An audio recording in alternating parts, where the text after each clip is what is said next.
Welcome all to சரிதா சமையல். இன்றைக்கி நம்ம சமையலில் கசப்பே இல்லாமல் பாவக்காய் 65 எப்படி பண்ணுறதுன்னு பார்க்கலாம். 1/2 கிலோ பாவக்காயை உள்ளே இருக்கிற விதையெல்லாம் நீக்கிட்டு கட் பண்ணி எடுத்துக்கலாம். இது கூடவே 1 ஸ்பூன் மிளகாய்த்தூள், 1/4 ஸ்பூன் மஞ்சள் தூள், இது கூடவே 2 ஸ்பூன் கடலை மாவு, 2 ஸ்பூன் அரிசி மாவு, 2 ஸ்பூன் கார்ன்ஃப்ளவர் மாவு சேர்த்துக்கலாம்.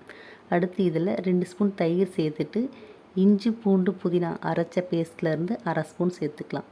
இது கூடவே இதுக்கு தேவையான உப்பு சேர்த்து இதை நல்லா கலந்து விட்டுக்கலாம்.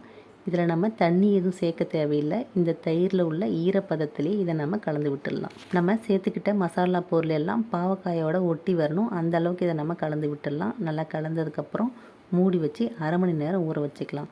நல்லா ஊறினதுக்கப்புறம் ஒரு வாட்டி மிக்ஸ் பண்ணி விட்டு ஒரு பேனில் எண்ணெய் சூடு பண்ணி எண்ணெய் நல்லா காஞ்சதுக்கப்புறம் இந்த பாவக்காயை சேர்த்து விட்டு அடுப்பை மீடியம் ஃப்ளேமில் வச்சுட்டு பொன்னிறமாக பொரித்து எடுத்தால் கசப்பே இல்லாத சுவையான பாவக்காய் 65 ரெடி.